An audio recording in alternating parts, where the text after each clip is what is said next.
There are a ton of Mario Kart games now, and many of them hold a special place in the hearts of fans. It's now been years since the last truly new entry in the series, so which entry do I think is the best Mario Kart game ever made? Sit back and relax as I rank every Mario Kart game.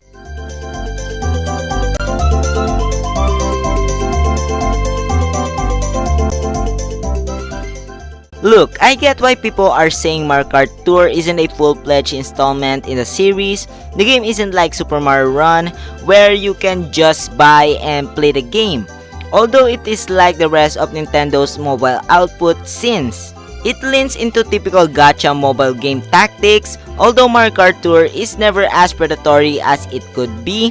But yeah, unlocking characters, cards, and more is a slow process with the in-game currency, and speeding the process up by purchasing the real-world currency still sends you to a loot pipe that could yield duplicates, which go to powering up your already unlocked characters, etc. It is actually kind of cool to get a greatest hits and misses compilation of Mario Kart courses. Other than that, Mario Kart Tour emulates the gameplay evolution that began in Mario Kart 7. Just incredibly simplified in terms of the metagame progression and its financial frustrations. Needlessly complicated. Like a lot of mobile games, it's a serviceable time waster. I don't hate dipping into a Mario Kart approximation for a few minutes at a time.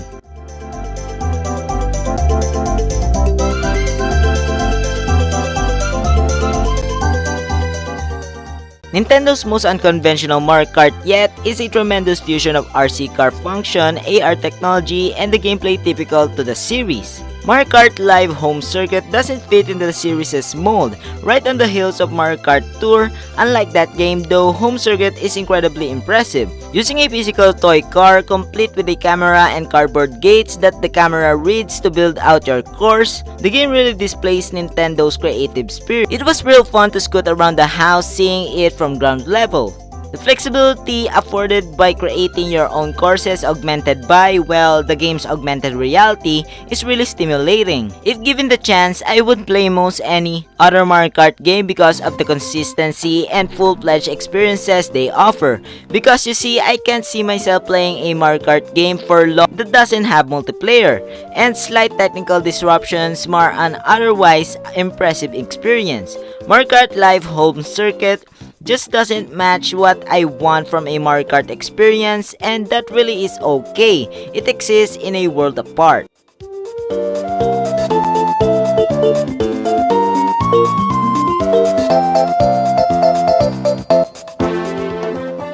Released for the Wii in 2008, Mario Kart Wii is arguably the most popular of the series.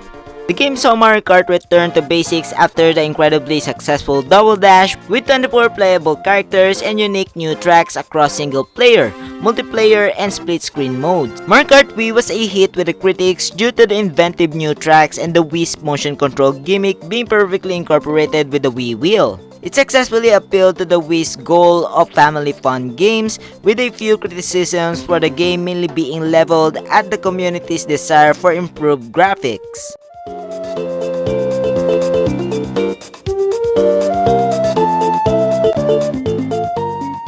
I know people love Super Mario Kart, I know they do, I get it, kind of, I don't. Though obviously because I put it at number 7, I just think the game, as groundbreaking and neat as it ultimately is just too stodgy for today's standards. As novel as Mode 7 was and still is, admittedly 2D isn't able to communicate the sense of space and speed that makes the genre at its best. Breathless, I can't fully knock Super Mario Kart though because I still have a lot of fun on its primitive tracks, and visually, I'm still fascinated by it.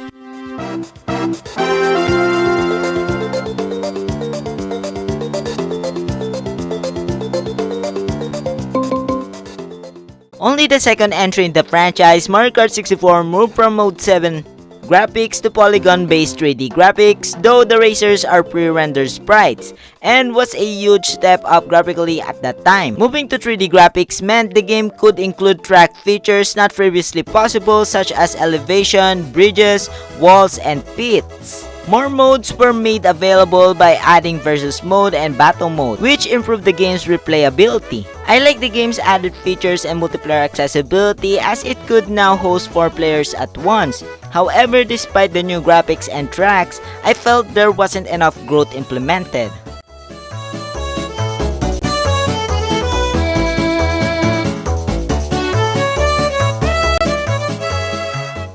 Mario Kart 7, a 3DS game, is the Mario Kart form we are now experiencing through Mario Kart 8 and Tour.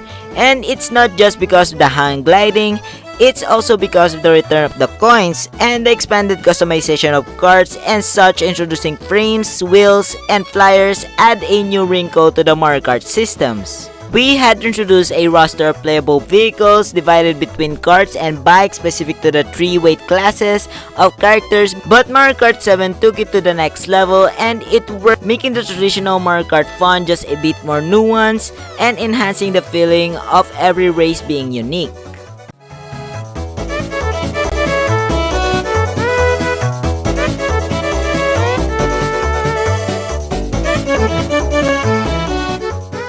Mario Kart Super Circuit is the 2001 release of the series for the Game Boy Advance and the third installment after Mario Kart 64. The game didn't bring many new features to the series but included all the tracks from Super Mario Kart and the traditional series features of item boxes, coins, and 5 playable cups. Critics and myself loved the game and it set benchmarks for handheld game standards in terms of graphics, sound, and gameplay.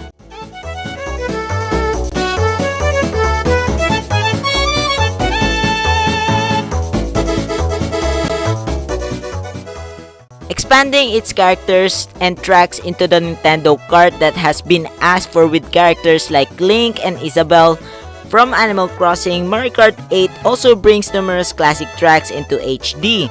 Oh, and yeah, graphics are never truly an important factor for me, but Mario Kart 8 is straight up the most beautiful game in the series and not just technically. Its art direction is so refined and attractive, setting the racing action in the most lush tracks Mario Kart has seen. The wide array of customization brought in from Mario Kart 7 is expanded, and with 8, online multiplayer in the Mario Kart series became easily accessible for the first time.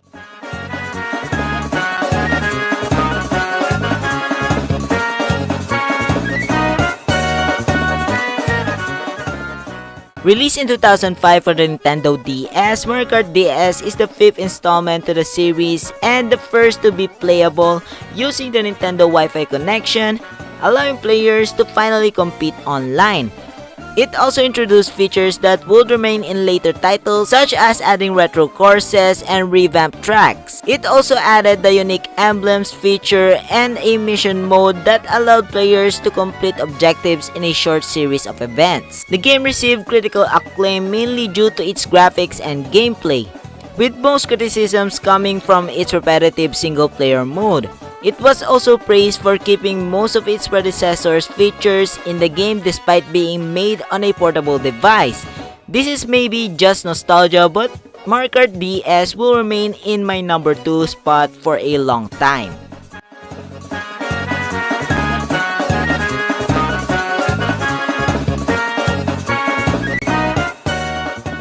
The most unique and, in my opinion, the best game of the entire Mario Kart series is Double Dash, the infamous and beloved GameCube game. As its name would imply, characters ride together, one driving and one using items, the latter using items specific to them.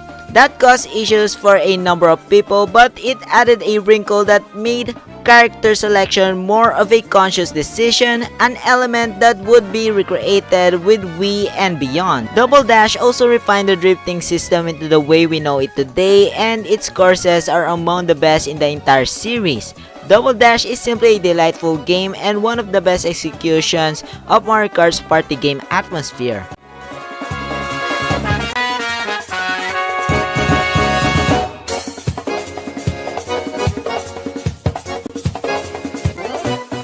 Okay guys, that's it. If you guys like the video, leave a like, let me know what you think of the video, and as always, I hope you enjoy.